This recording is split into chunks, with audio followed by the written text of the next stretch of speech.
complete or full arch distalization. How can I treat that?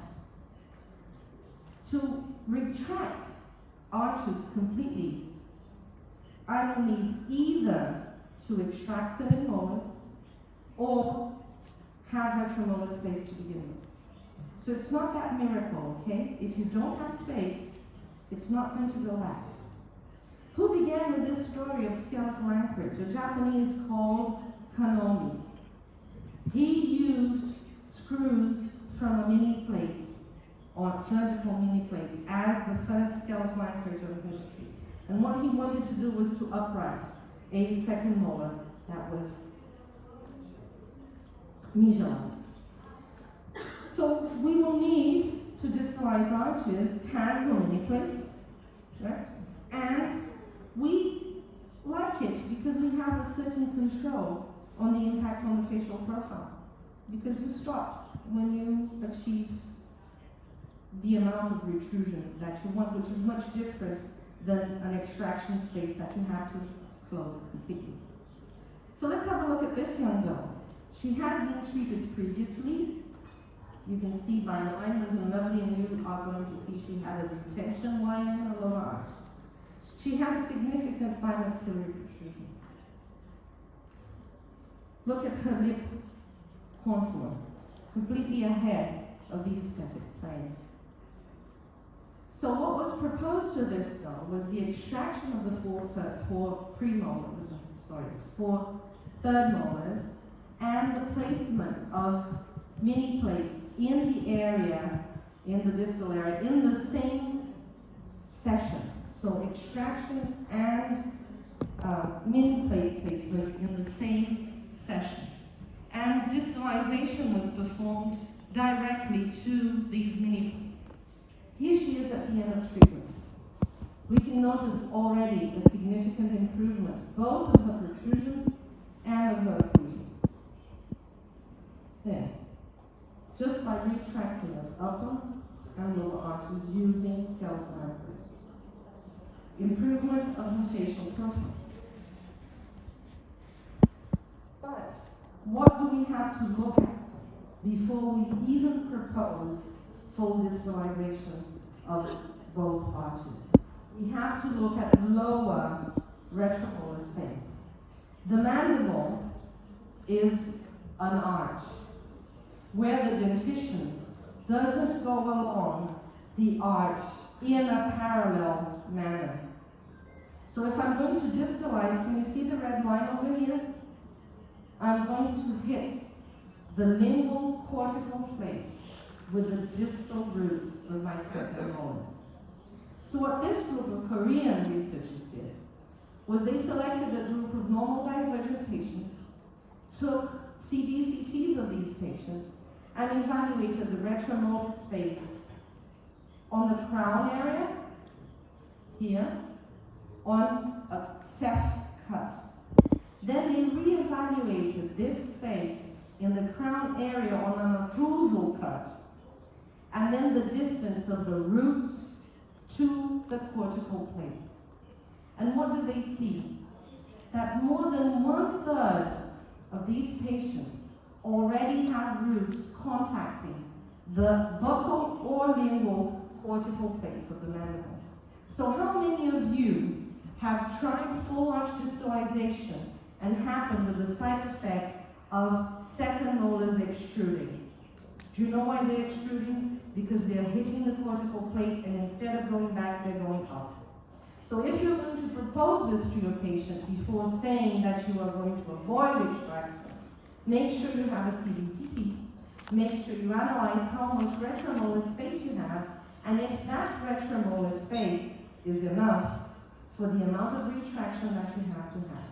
So please take a picture of this study and make sure you use it as your reference for the next CBCT that you will take before proposing distalization. So when I say I'm free, this is really what I want to point out to you. It's not all miracle out there. You're going to have the side effects. And you can only avoid side effects if you have adequate treatment planning. That's your decision making tree.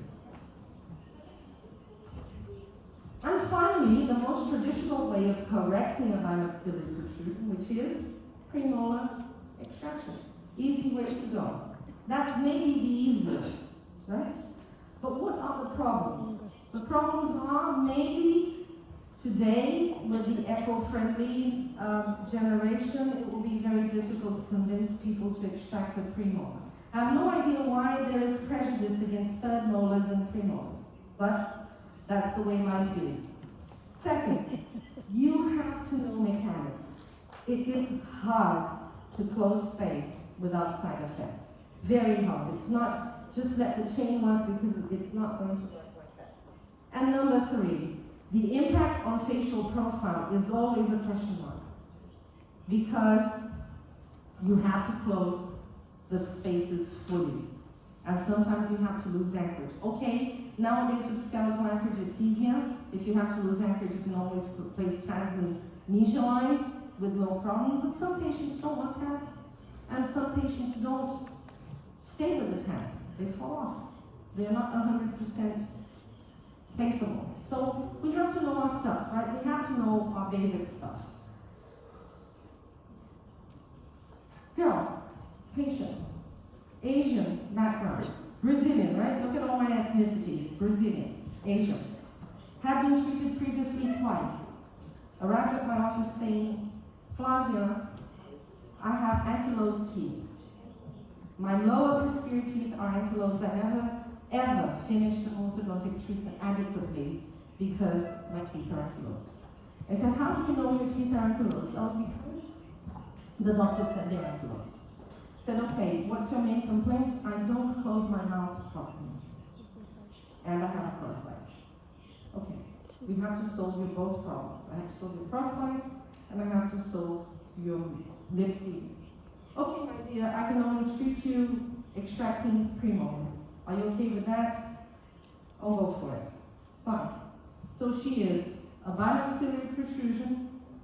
She has a buccal crossbite on the left side, and I decided to extract first upper premolars and second lower premolars. And the reason for the second lower premolars has nothing to do with her face. It's because I wanted space to upright the molars on the crossbite side. And I said, if I have any problems with anchorage, I can use tags. So that's what I proposed to this guy. We started just alignment assembly. I started with minor space closure mechanics. I don't close spaces with continuous elastics. I use wire bending, and I use closing loops. This is just the beginning of mechanics. And I wanted to see how much space I would have to correct that crossbite. I had a bite razor over here, if I can push it to you. Yeah. Here. Okay. First. Yeah. And I just started leveling it out, and I saw that it wasn't going to correct the crossbite. So I said, okay, we're going to start using our mechanics for space closure. I'm going to put tags, and I decided to put tags right there. I want tags to intrude your upper molars, and I want tags to upright, buccally, your lower molars. So I have buttons placed on the buccal surfaces of the molars, and I had rubber bands all the way over to the tag in the lower arch, which would upright and intrude these molars while I was intruding the upper molars. So this is what happened. I corrected her crossbite, I closed her spaces here. I'm finishing her treatment. I'm going to use some class 2 elastics to final occlusion. And here she is at the end of her occlusion. Hard case, really hard. There's no single bracket in the world that's going to finish this with less than 3 years. Just the crossbite correction is already something slow. Plus the space closure, plus the finishing. It's not an easy case. There's no miracle over here. Did I improve her complaints? Yes, I did. She now has a less protrusive facial profile. She now has lip seal. And I had some adequate control of anchorage because I didn't retract the whole space. I lost anchorage as well. How did I lose anchorage? Rubber bands. Improved? Yes, very much so. Was she happy? Yes. Was I happy? Yes. So how do we